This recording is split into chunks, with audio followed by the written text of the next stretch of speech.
नमस्कार। आदरणीय राष्ट्रपति जी,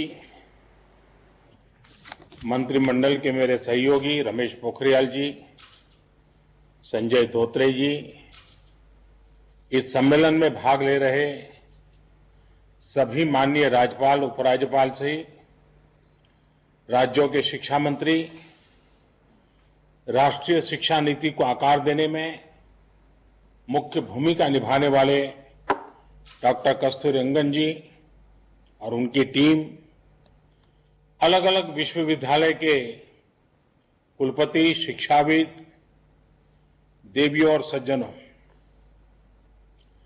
सर्वप्रथम मैं माननीय राष्ट्रपति जी का आभार व्यक्त करता हूं। राष्ट्रीय शिक्षा नीति के संदर्भ में ये आयोजन बहुत ही प्रासंगिक है, बहुत महत्वपूर्ण है। शिक्षा जगत का सैकड़ों वर्षों का अनुभव एक साथ यहां एकत्रित है। मैं सभी का स्वागत करता हूं, अभिनंदन करता हूं। मान्यवर, देश की एस्पिरेशंस को पूरा करने का बहुत महत्वपूर्ण माध्यम शिक्षा नीति और शिक्षा व्यवस्था होती है। शिक्षा व्यवस्था की जिम्मेदारी से केंद्र सरकार, राज्य सरकार, स्थानीय निकाय सभी जुड़े होते हैं। लेकिन ये भी सही है कि शिक्षा नीति में सरकार, उसका दखल, उसका प्रभाव कम से कम होना चाहिए। शिक्षा नीति से जितना शिक्षक जुड़े होंगे, अभिभावक जुड़े होंगे, छात्र छात्राएं जुड़े होंगे, उतना ही उसकी प्रासंगिकता और व्यापकता दोनों ही बढ़ती है। राष्ट्रीय शिक्षा नीति पर 4-5 साल उसके पूर्व यह काम शुरू हुआ था। देश के लाखों लाख लोगों ने, शहर में रहने वाले लोगों ने, गांव में रहने वाले लोगों ने, शिक्षा क्षेत्र से जुड़े अनुभवी लोगों ने इसके लिए अपना फीडबैक दिया था, अपने सुझाव दिए थे। शिक्षा नीति का जो ड्राफ्ट तैयार हुआ था, उसके अलग अलग पॉइंट्स पर भी 2 लाख से अधिक लोगों ने अपने सुझाव दिए थे। यानी अभिभावक, छात्र छात्राएं, शिक्षाविद, शिक्षक, शिक्षा प्रबंधक, प्रोफेशनल्स, सभी ने इसके निर्माण में अपना योगदान दिया है। इतना गहरा, इतना व्यापक, इतना विविधताओं से भरा हुआ मंथन के बाद अब ये जो अमृत निकला है, इसलिए ही अब हर ओर राष्ट्रीय शिक्षा नीति का स्वागत हो रहा है। गांव में कोई शिक्षक हो या फिर बड़े बड़े शिक्षाविद, सबको राष्ट्रीय शिक्षा नीति अपनी शिक्षा नीति लग रही है।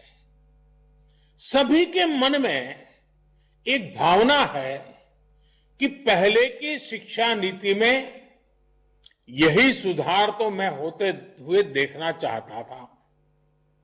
ये एक बहुत बड़ी वजह है कि राष्ट्रीय शिक्षा नीति की स्वीकारता की, एक्सेप्टेंस का मूल कारण यही है।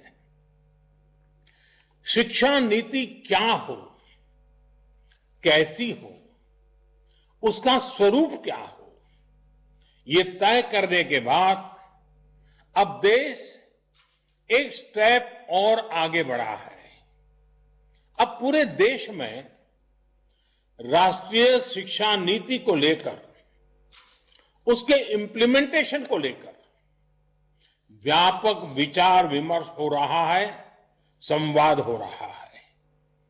ये व्यापक विचार विमर्श इसलिए जरूरी है क्योंकि राष्ट्रीय शिक्षा नीति, नेशनल एजुकेशन पॉलिसी सिर्फ पढ़ाई लिखाई के तौर तरीकों में ही बदलाव लाने के लिए नहीं है।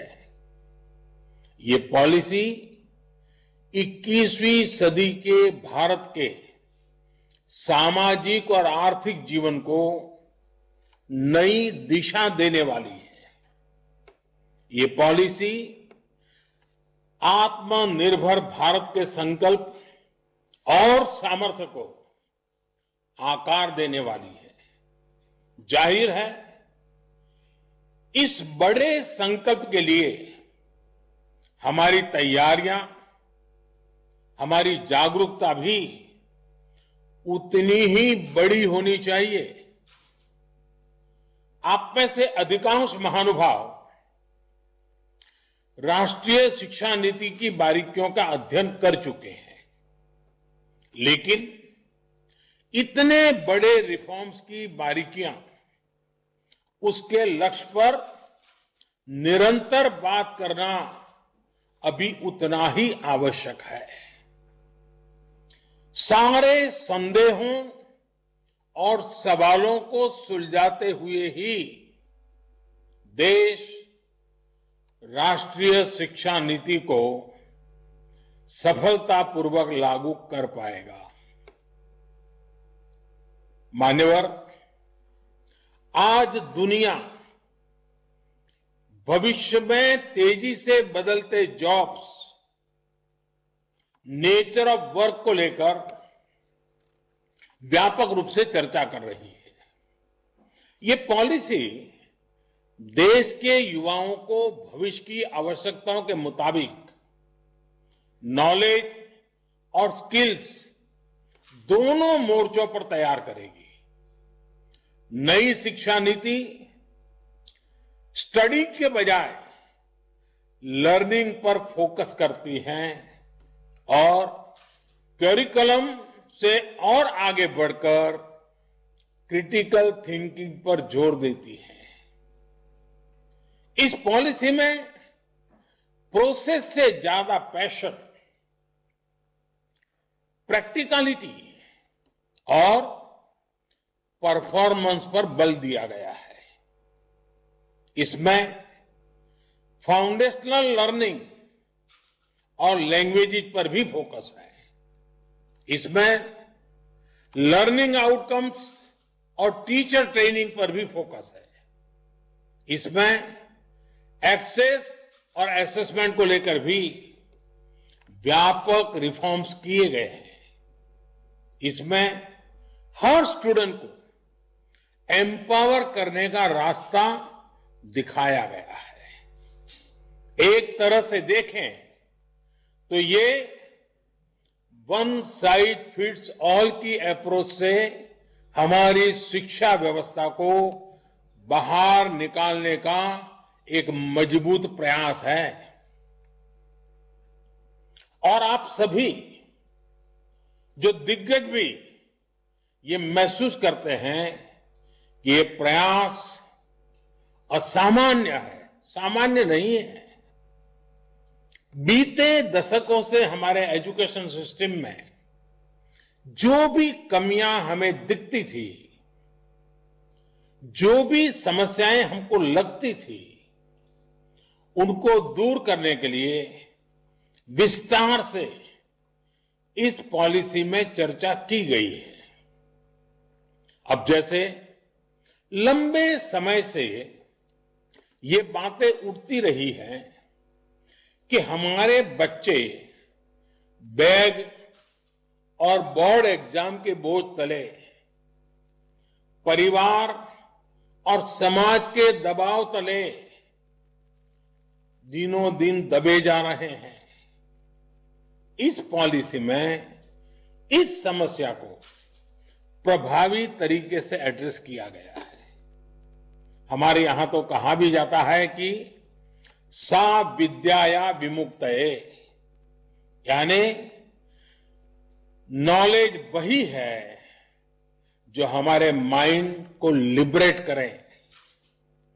जब फाउंडेशनल स्टेज पर ही बच्चों को उनके कल्चर, भाषा, परंपरा से जोड़ा जाएगा तो शिक्षा अपने आप ही प्रभावी होगी, सहज होगी और बाल मन उससे खुद को जुड़ा हुआ पाएगा। नेशनल एजुकेशन पॉलिसी में हमारे सही मायने में बिना दबाव के, बिना अभाव के और बिना प्रभाव के सीखने के लोकतांत्रिक मूल्यों को हमारी शिक्षा व्यवस्था का हिस्सा बनाया गया है। जैसे स्ट्रीम्स को लेकर जो बच्चों पर दबाव रहता था, वो अब हटा दिया गया है। अब हमारे युवा अपने इंटरेस्ट, अपने एप्टीट्यूड के हिसाब से पढ़ाई कर सकेंगे। वरना पहले होता यह था कि दबाव के कारण विद्यार्थी अपनी क्षमता के बाहर की कोई और ही स्ट्रीम चुन लेते थे और जब तक उनको रियलाइज होता था तब तक बहुत देर हो जाती थी। परिणाम यह होता था कि या तो विद्यार्थी थक हार कर ड्रॉप कर लेता था या फिर जैसे तैसे अपना गुजारा कर लेता था, समय बिताता था। इससे किस प्रकार की समस्याएं हमारे देश में पैदा होती रही हैं, ये कितनी समस्याओं की जड़ है,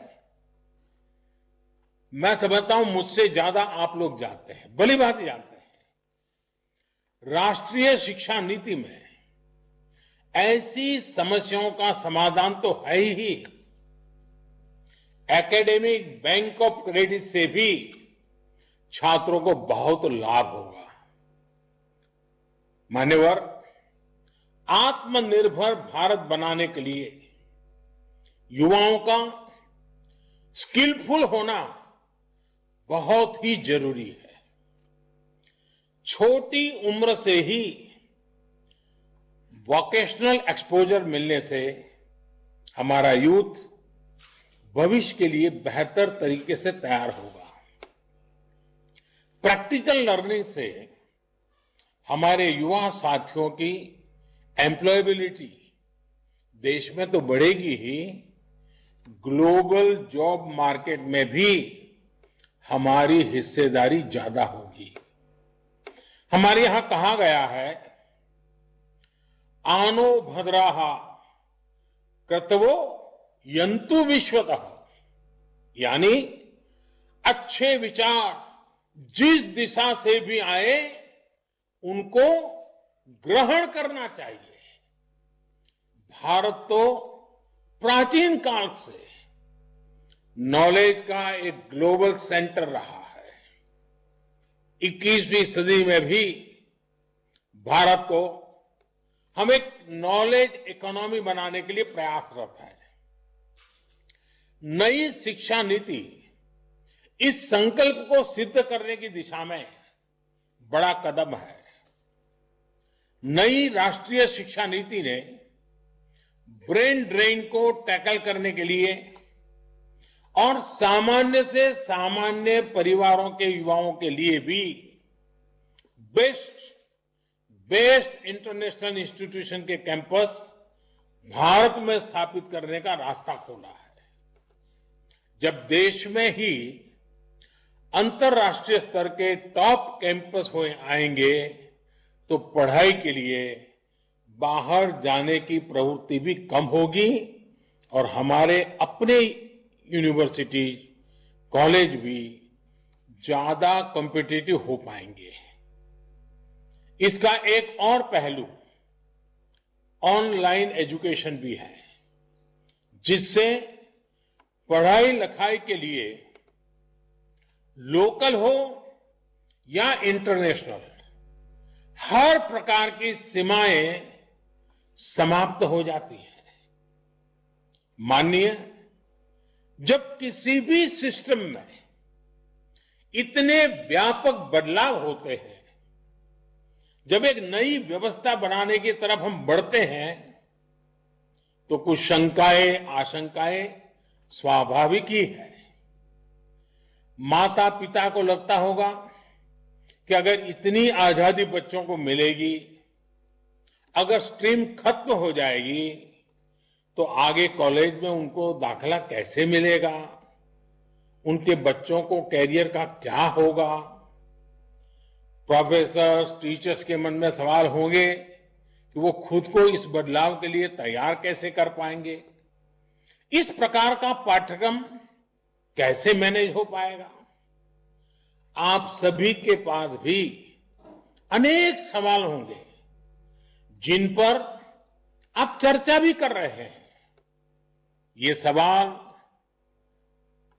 इंप्लीमेंटेशन से जुड़े ज्यादा है, जैसे इसमें करिकुलम डिजाइन कैसे हो पाएगा, स्थानीय भाषाओं में सिलेबस और कंटेंट कैसे तैयार हो पाएगा, लाइब्रेरीज को लेकर डिजिटल और ऑनलाइन कंटेंट और पढ़ाई को लेकर जो बातें इसमें रखी गई हैं, उन पर कैसे काम होगा। कहीं साधन संसाधन के अभाव में हम अपने लक्ष्यों से चूक तो नहीं जाएंगे। एडमिनिस्ट्रेशन को लेकर भी अनेक प्रकार के सवाल आप सभी के मन में स्वाभाविक रूप से होंगे। ये सभी सवाल महत्वपूर्ण भी हैं। हर सवाल के समाधान के लिए हम सब मिलकर के काम कर रहे हैं। शिक्षा मंत्रालय की तरफ से भी लगातार संवाद जारी है। राज्यों में भी हर स्टेक होल्डर की पूरी बात, हर राय को, फीडबैक को खुले मन से सुना जा रहा है। आखिर हम सभी को मिलकर ही तो तमाम शंकाओं और आशंकाओं का समाधान करना है। जिस प्रकार की फ्लेक्सिबिलिटी का विजन लेकर के ये पॉलिसी आई है, उसी प्रकार मैक्सिमम फ्लेक्सिबिलिटी हम सभी को भी इंप्लीमेंटेशन को लेकर भी दिखानी होगी। ये शिक्षा नीति सरकार की शिक्षा नीति नहीं है, ये देश की शिक्षा नीति है। जैसे विदेश नीति किसी सरकार की नहीं, देश की विदेश नीति होती है, रक्षा नीति किसी सरकार की नहीं, देश की रक्षा नीति होती है। वैसे ही शिक्षा नीति भी कौन सरकार है, किसकी सरकार है, कौन बैठा है, कौन नहीं बैठा है, उसके आधार पर नहीं चलती है। शिक्षा नीति देश की ही नीति होती है। और इसीलिए 30 साल के बाद, बीच में कई सरकारें आई, 30 साल के बाद आ रहा है, क्योंकि ये सरकारों के बंधनों में बंधी हुई नहीं है, ये देश के एस्पिरेशन से जुड़ी हुई है। माननीय राष्ट्रीय शिक्षा नीति में तेजी से बदलते हुए समय को देखते हुए, भविष्य को ध्यान में रखते हुए व्यापक प्रावधान किए गए हैं। जैसे जैसे टेक्नोलॉजी का विस्तार गांव-गांव तक हो रहा है, देश के गरीब से गरीब को, हर वंचित पिछड़े आदिवासी तक आधुनिक टेक्नोलॉजी पहुंचती जा रही है। वैसे वैसे इंफॉर्मेशन और नॉलेज तक का एक्सेस भी बढ़ रहा है। आज मैं देखता हूं कि वीडियो ब्लॉग के माध्यम से वीडियो स्ट्रीमिंग साइट्स पर अनेक युवा साथी ऐसे ऐसे चैनल चला रहे हैं, हर विषय की ऐसी बेहतरीन कोचिंग उपलब्ध करा रहे हैं जिसके बारे में पहले गरीब घर का बालक या बालिका सोच भी नहीं सकते थे। टेक्नोलॉजी तक होने वाली इस पहुंच से क्षेत्रीय और सामाजिक असंतुलन की एक बहुत बड़ी समस्या तेजी से कम होती जा रही है। हमारी जिम्मेदारी ये है कि हम हर यूनिवर्सिटी, हर कॉलेज में टेक्नोलॉजिकल सॉल्यूशंस को ज्यादा प्रमोट करें। मान्यवर, कोई भी सिस्टम उतना ही इफेक्टिव और इंक्लूसिव हो सकता है जितना बेहतर उसका गवर्नेंस मॉडल होता है। यही सोच एजुकेशन से जुड़ी गवर्नेंस को लेकर भी ये पॉलिसी रिफ्लेक्ट करती है।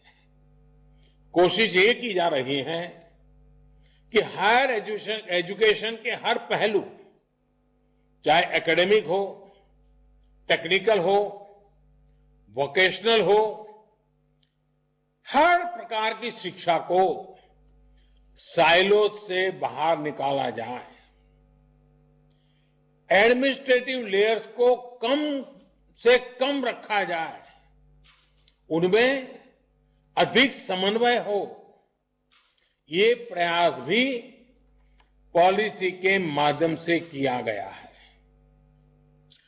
हायर एजुकेशन के रेगुलेशन को भी इस पॉलिसी के जरिए और सिंप्लीफाई और स्ट्रीमलाइन किया जाएगा।